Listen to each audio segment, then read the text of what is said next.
जय श्री महाकाल दोस्तों। इस वक्त देश में एक बहुत बड़ा मुद्दा छाया हुआ है जिसकी वजह से देश में पूरा बवाल मचा हुआ है। UGC act 2026। दोस्तों, इस एक्ट को लाने की जरूरत क्यों पड़ी?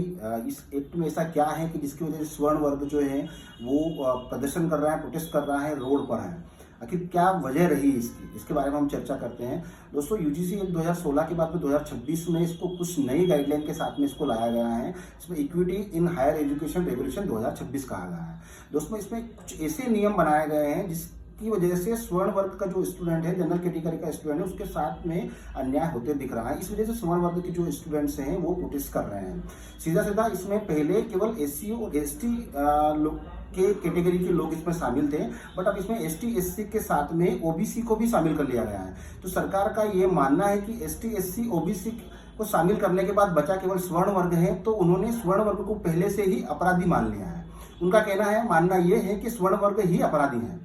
दोस्तों, इसमें कुछ ऐसे नियम बनाए गए हैं जिसकी वजह से स्वर्ण वर्ग के बच्चे का भविष्य खतरे में दिखाई पड़ता है। अगर नियम की बात करें तो एसटी एससी का बच्चा और ओबीसी का बच्चा अगर जातिगत भेदभाव का आरोप लगाता है, तो किसी के साथ सामने अगर कंप्लेन करता है, तो कंप्लेन करने पर अगर वो कंप्लेन अगर गलत पाई जाती है तो उस कंप्लेन करने वाले बच्चे के ऊपर कोई एक्शन नहीं लिया जाता, यहाँ तक कि उसकी आइडेंटिटी भी उजागर नहीं की जाती है।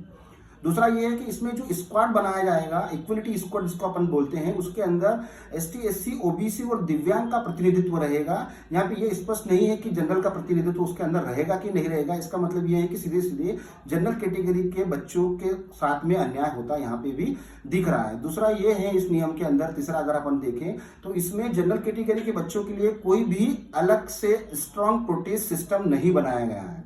दोस्तों, मैं ये नहीं मानता हूं कि कास्ट डिस्क्रिमिनेशन होता है या नहीं होता है। कास्ट डिस्क्रिमिनेशन अगर होता है तो वो बिल्कुल गलत है, नहीं होना चाहिए। लेकिन सवाल ये है कि क्या ये जो नियम बनाए गए हैं ये समान है? क्या इससे सभी लोगों को समानता मिलती है? मेरा ये मानना है कि ये नियम जो बनाए गए हैं वो सभी की समानता के लिए बनाए गए हैं। तो इससे केवल स्वर्ण वर्ग जो है केवल वो ही प्रभावित क्यों है? उनको ही क्यों अपराधी अपन मान रहे हैं?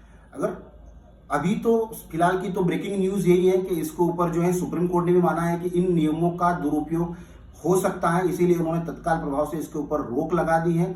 अब आगे की अगली सुनवाई में क्या होता है आप भी कमेंट करके बताइएगा कि ये नियम वाकई में स्वर्ण के खिलाफ है। मैं तो मानता हूं कि स्वर्ण के खिलाफ है, लेकिन इस जो समानता का अधिकार दिया गया है उसमें समान भाव सभी के मन में होना चाहिए। तो केवल स्वर्ण के खिलाफ ही नहीं, इसमें ऐसे नियम बनाए जाए या इसके ऊपर फिर से विचार किए जाए जिससे स्वर्ण के बच्चे भी अच्छे से पढ़ के अपना भविष्य सुधार सके, ना कि उनका भविष्य खराब हो सके। जय श्री महाकाल।